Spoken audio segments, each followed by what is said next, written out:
I first got the alert, it was that there had been an incident in Sutherland Springs. EMS had not arrived there yet. We just knew that there had been a gunman and people were injured.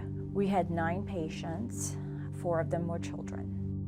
I was assigned Ryland as soon as he came in. He had injuries in his arm, his leg, and in his abdomen. You could tell that he was in shock, and what that means is he's lost a lot of blood.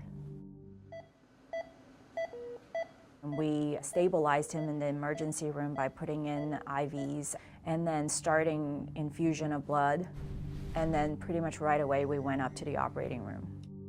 His x-ray came in then and took shots of his left femur and hip. It was extensive. There was barely any of the femur left. The proximal portion of the femur just shattered.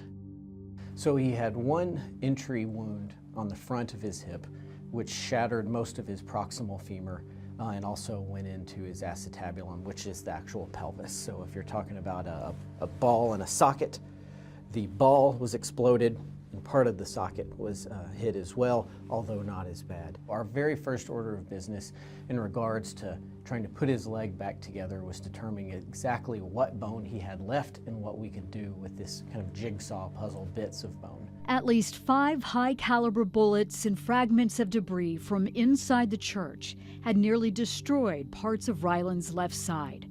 His first 2 days at university were spent piecing back together his arm, leg, and pelvis.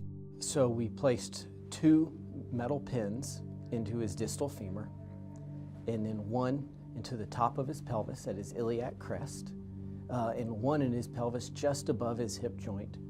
And then we connected them through a system of bars and connectors to hold the bones in the right place, almost like a metal cast. Over the course of the next 2 weeks, Ryland would undergo a surgery every other day. Doctors had done all they could do. We hope it's enough, we hope it's in time, and then we pray. When you see someone like that, you can't help but think of your own family and how you would want them taken care of. And that's what we tried to do for Ryland. Doctors at University Hospital had carefully reconstructed Ryland's pelvis and leg. His arm and abdominal injuries had also been repaired, but now it was time to let his body do the rest. He was so respectful. Like, if you did anything for him, he would tell you, "Thank you, sir."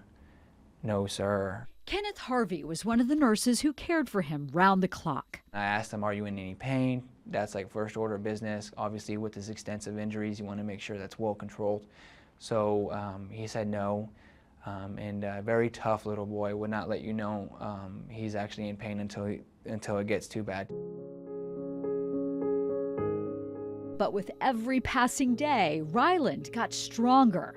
Luckily, he's a child, and children are incredible at just about everything, much more so than adults, but definitely at healing bones.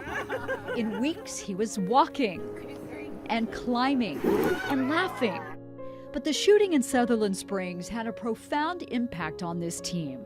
It was the first mass casualty event for University Hospital.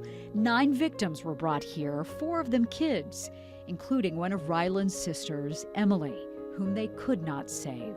The part where I'm the physician and I'm focused on caring for the injured patient and doing the best that we can, that part is pretty easy, I think. But you, as a person, begin to think about the lives that's forever changed because of the shooting, and that is heartbreaking. That day he walked out of the hospital was a day they say they'll never forget. I was standing outside at a window as he left in the fire truck. It was pretty incredible for all of us. I think that was an incredible moment. I don't think there was a dry eye in the crowd. The doctors at university helped mend Ryland's body, but he helped mend their spirit. They were able to send him back home to a community who desperately needed what he represents: hope. I am incredibly proud of you. I cannot imagine going through what you have been through.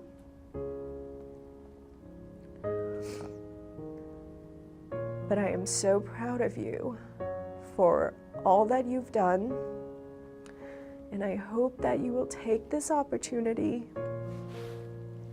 to do great things with your life.